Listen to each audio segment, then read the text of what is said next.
Hi everyone, welcome back to my channel. तो आज हम पार्ट 2 स्टार्ट करेंगे। बट इससे पहले मैं आपको बोलना चाहूँगी कि पार्ट 1 इस वीडियो का ज़रूर आप देख लें, उसी के बाद ही पार्ट 2 देखें, क्योंकि मैं पार्ट 1 का यहाँ पे कुछ डिस्कस नहीं करूँगी, सीधा पार्ट 2 स्टार्ट करूँगी। तो बेसिकली हमने क्या किया था कि पिछली वीडियो में कहाँ पे एंड किया था कि एसओपीज़ के बारे में मैं आपको बता रही थी कि एसओपी का आपका कंटेंट क्या होगा। लास्ट का जो हमने फिनिश किया था वो था फॉर्म्स एंड फॉर्मेट्स, रजिस्टर या कोई अदर डॉक्यूमेंट्स जो कि आप डिपार्टमेंट में मेंटेन कर रहे हैं। ठीक है, इसके बाद हमने बताया था रिवीजन इंडेक्स। वीडियो शुरू करने से पहले गाइज मैं आपसे रिक्वेस्ट करना चाहती हूँ कि मेरे चैनल पे मेंबरशिप चल रही है। अगर आप मेरे चैनल के कंटेंट को सपोर्ट करना चाहते हैं तो ज्वाइन बटन पे क्लिक करके कर सकते हैं, या फिर इस वीडियो के नीचे थैंक्स बटन आ रहा होगा, आप उसके थ्रू भी मुझे सपोर्ट कर सकते हैं। तो guys thank you so much, आप लोग मुझे बहुत सपोर्ट कर रहे हैं और मीन्स मैं आपको बता नहीं सकती, मैं बहुत ज़्यादा मोटिवेट होती हूँ इससे, और मुझे लगता है कि आपको और चीज़ें और एक्स्ट्रा चीज़ें भी बताऊँ। तो चलिए आज की वीडियो शुरू करते हैं। अच्छा, मैं आपको एक और चीज़ बता दूँ, थोड़ी सी डिस्टर्बेंस आपको हो सकती है बैकग्राउंड में। एक्चुअली काम चल रहा है जिसकी वजह से आपको थोड़ा सा प्रॉब्लम हो सकती है सुनने में। तो मैं फिर भी कोशिश करूँगी कि मैं आपको अच्छे से बता पाऊँ, जो हमारी बैकग्राउंड नॉइज़ है उसको हम इग्नोर कर सकें। तो चलिए आज मैं आप लोगों को बताऊँगी रिवीजन इंडेक्स के बारे में। पार्ट 1 में हमने रिवीजन इंडेक्स पे एंड किया था, तो यहाँ पे हम बात करेंगे रिवीजन इंडेक्स की। बेसिकली रिवीजन इंडेक्स होता क्या है? ये एक इस तरीके का पेज होगा। पेज में इसलिए बोल रही हूँ क्योंकि यहाँ पे हम एक सिंगल या 2 पेज हो सकते हैं, ये कोई डॉक्यूमेंट नहीं है। रिवीजन इंडेक्स एक इस तरीके का पेपर होगा जहाँ पे आप अपनी जो भी एसओपीज़ में रिवीजन्स करते हैं, ठीक है, अमेंडमेंट्स करते हैं, उसकी डिटेल आप यहाँ पे रिवीजन इंडेक्स में लिखेंगे। तो ये एक तरीके का पेपर मीन्स एक तरीके का इंडेक्स हो जाएगा, जहाँ पे आप अपनी एसओपी में जो भी अमेंडमेंट्स करते हैं, कुछ रिवीजन्स करते हैं, वो यहाँ पे आप डॉक्यूमेंट करेंगे। इससे क्या हेल्प हो जाएगी आपको कि जो भी आप चेंजेस कर रहे हैं, कोई एडिशन कर रहे हैं अपनी एसओपी में, कोई डिलीशन कर रहे हैं, तो वो आपको इजीली पता चल जाएगा। ठीक है, कोई भी सेक्शंस में, एसओपी में बहुत सारे सेक्शंस में रिवीजन्स होती हैं, किन्हीं भी कारणों की वजह से कुछ एडिशंस हो जाती हैं, कुछ डिलीशंस हो जाती हैं। ठीक है, तो आपने क्या करना है, रिवीजन इंडेक्स में उसको इंट्रोड्यूस करना है विद पेज नंबर, ताकि आपको ईजी हो जाए। अब मैं आपको फॉर्मेट बताऊंगी रिवीजन इंडेक्स का कि आप रिवीजन इंडेक्स कैसे बनाएंगे। उससे पहले मैं आपको ये इन्फॉर्मेशन दे दूं कि रिवीजन इंडेक्स जो है वो एसओपी के सबसे फ्रंट पे भी लग सकता है या फिर एंड पे भी लग सकता है।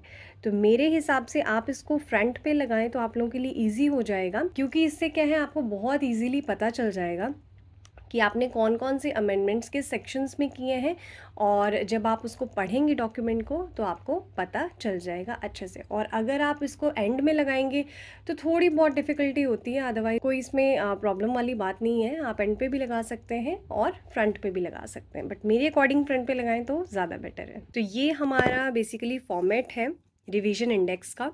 इसमें आप क्या करेंगे, सीरियल नंबर, पॉइंट हेडिंग, ठीक है, पॉइंट हेडिंग या फिर उसका जो भी टाइटल होगा, सब टाइटल होगा, वो आप करेंगे ऐड इसमें। देन आएगा आपका revision number means revision version number.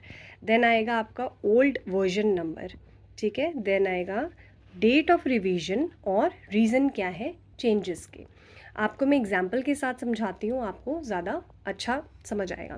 जैसे कि मान के चलिए आपका कोई एसओपी का पॉइंट है, कोई भी पॉइंट आप ले लीजिए, मैं यहाँ पे XYZ कर देती हूँ। उसमें आपने क्या करना है, अपने पॉइंट की हेडिंग डालेंगे अगर कोई सीरियल नंबर है तो।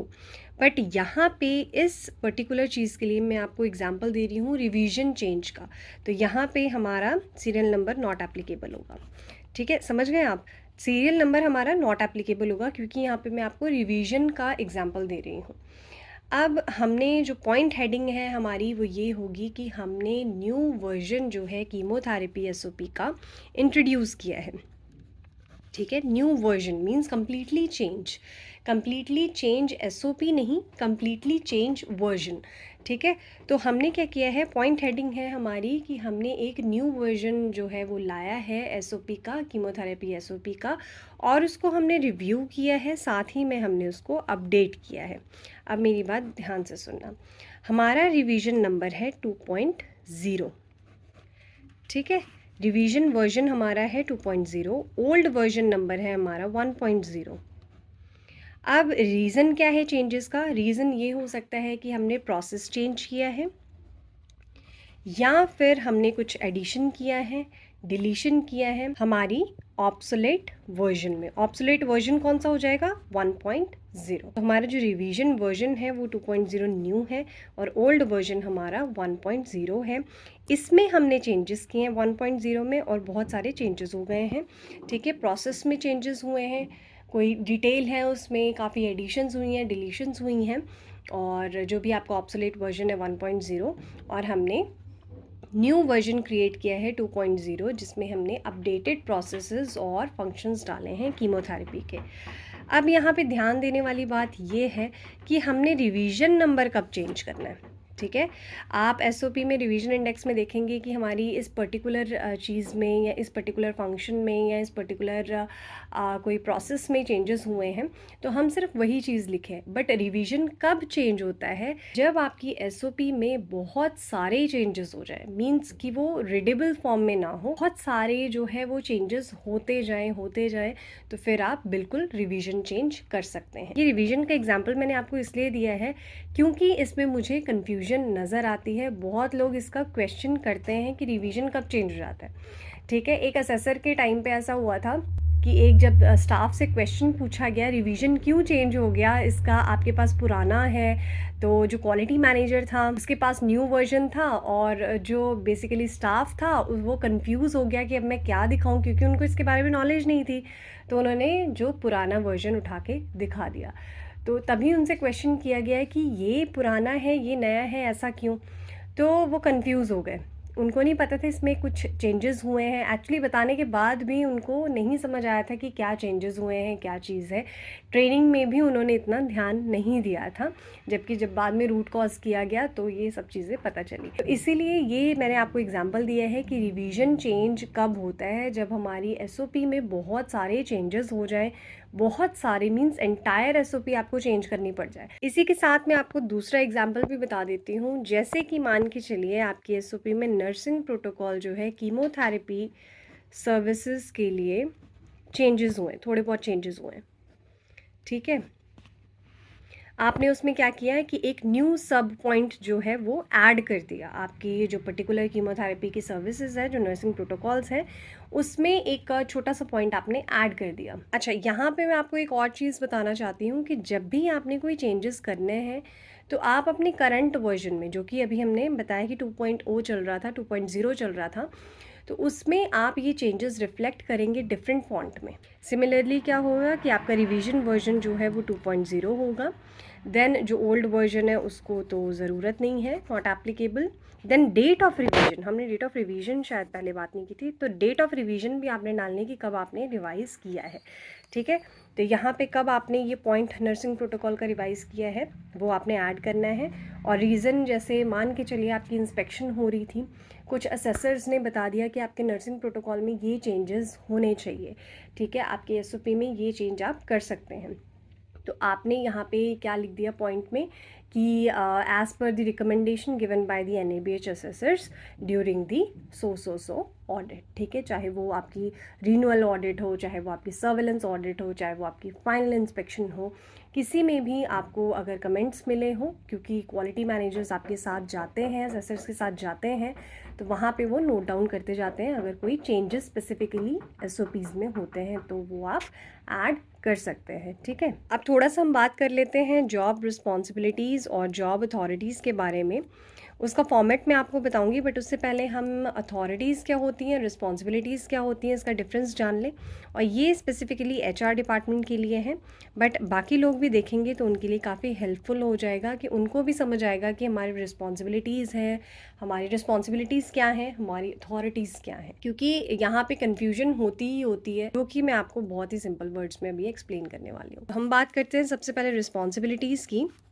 रिस्पॉन्सिबिलिटी का मतलब होता है कि ऐसे टास्क जो कि हमें अलाउ किए गए हैं बट सिर्फ और सिर्फ सुपरविजन में। ठीक है, चाहे वो आपके सीनियर्स हों, चाहे वो आपके कंसल्टेंट्स हों, उनकी सुपरविज़न में जो आप टास्क परफ़ॉर्म करेंगे, कंसल्टेंट्स हों या जो भी आपकी हायर अथॉरिटी हो, ये सभी डिपार्टमेंट्स के लिए एप्लीकेबल है, ठीक है? तो ऐसे टास्क जो आपको करने के लिए दिए जाएँ कि आप ये परफ़ॉर्म कीजिए, but under supervision of your senior या आपका कोई भी बॉस होगा, तो अगर आप उनकी सुपरविज़न में करते हैं, तो ये आपकी रिस्पॉन्सिबिलिटीज़ हो जाएँगी। आप इसमें अपना इंडिपेंडेंट डिसीजन नहीं ले सकते हैं, ये बहुत मेजर पॉइंट है। इसमें आप इंडिपेंडेंटली कोई डिसीज़न नहीं ले सकते हैं, आप ऑथोराइज़ ही नहीं हैं इंडिपेंडेंट डिसीज़न लेने के लिए या कोई एक्शंस करने के लिए, ठीक है?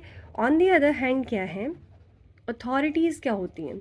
अथॉरिटी मीन्स ऐसे टास्क जो आपको दिए जाएं, आप इंडिपेंडेंटली परफॉर्म कर सकें विदाउट सुपरविजन या किसी पर्सन के ऑर्डर के बगैर। पर्सन मीन्स यहाँ पे जो आपके सीनियर्स हैं उनके ऑर्डर के बगैर जो आप काम कर सकें, वो आपकी अथॉरिटीज़ हो जाएंगी। आपके पास ये अथॉरिटी हो जाएगी कि आपने कौन सा काम कब करना है, किस तरीके से करना है, क्या चीज़ आपको लगता है कि इसमें इंक्लूड की जाए कि ये और बेटर हो सके, ठीक है? तो ये आपकी अथॉरिटीज़ है जो आपको मिलती हैं और रिस्पॉन्सिबिलिटीज़ जो हैं वो आप सुपरविजन में परफॉर्म करते हैं। ये आपका फॉर्मेट है जॉब रिस्पॉन्सिबिलिटीज़ का, जॉब अथॉरिटीज़ का।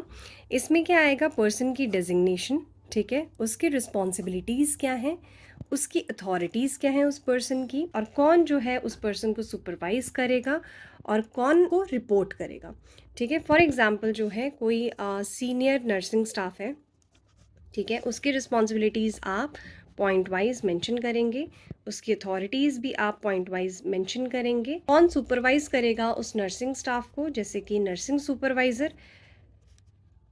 अब देखिए, नर्सिंग सुपरवाइज़र है, नर्सिंग इंचार्जेस होते हैं, सुपरवाइज़र होते हैं, शिफ्ट इंचार्जेस होते हैं, नर्सिंग सुपरिटेंडेंट होती हैं, असिस्टेंट नर्सिंग सुपरिटेंडेंट होती है, डिप्यूटी नर्सिंग सुपरिटेंडेंट होती हैं। तो ये जो है एक हायरार्की बनी होती है।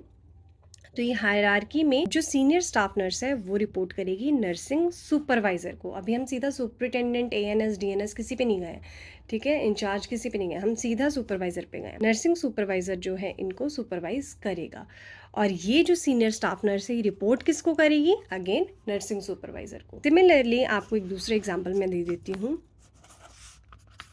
अब ये रही सीनियर स्टाफ नर्स की बात, अब आती है हमारी स्टाफ नर्स की बात। स्टाफ नर्स की अगेन रिस्पॉन्सिबिलिटीज़ और अथॉरिटीज़ जो है आप पॉइंट वाइज मेंशन करेंगे। ये जो है इसको सुपरवाइज कौन करेगा, सीनियर स्टाफ नर्स, ठीक है, और जो स्टाफ नर्स है वो रिपोर्ट किसको करेगी, सीनियर नर्स को। अब मेरे कहने का मतलब ये था कि जो स्टाफ नर्स हैं वो डायरेक्टली जो है नर्सिंग सुपरवाइज़र को नहीं कर सकती हैं रिपोर्ट, ठीक है, और सीनियर स्टाफ नर्स जो है वो स्टाफ नर्स को रिपोर्ट नहीं कर सकती। मेरी बात समझ गए कि जो हायरार्की है उसको मेंटेन करना है, staff nurse, senior staff nurse, then आपकी इंचार्जेस, देन आपकी सुपरवाइज़र, एएनएस, डीएनएस, जो भी आपकी एनएस है वो, ठीक है। आपके हॉस्पिटल की एक हायरार्की होगी, ठीक है, उस हायरार्की के अकॉर्डिंग आपने चलना है, किसको सुपरवाइज़, कौन सुपरवाइज़ करेगा, कौन रिपोर्ट करेगा। तो गाइज़ आज के लिए बस इतना ही। उम्मीद करती हूँ आज का जो इन्फॉर्मेशन है आपको समझ आया होगा, बहुत अच्छे से मैंने अभी एक्सप्लेन किया है। अगर आपको मेरी वीडियो पसंद आई तो प्लीज़ एक लाइक ज़रूर कर दें, सब्सक्राइब करें मेरे चैनल को ज़्यादा से ज़्यादा, और जो लोग भी फ़र्स्ट टाइम विज़िट कर रहे हैं प्लीज़ मेरे चैनल की प्लेलिस्ट को चेक करना कि मैं कौन सी वीडियोज़ बना रही हूँ, और उसके बाद आप सब्सक्राइब किए बिना मत जाना। तो चलिए गाइज़, आज की वीडियो मैं यहीं एंड करती हूँ। मैं मिलती हूँ आपसे पार्ट 3 में। तब तक के लिए bye bye, take care and stay safe.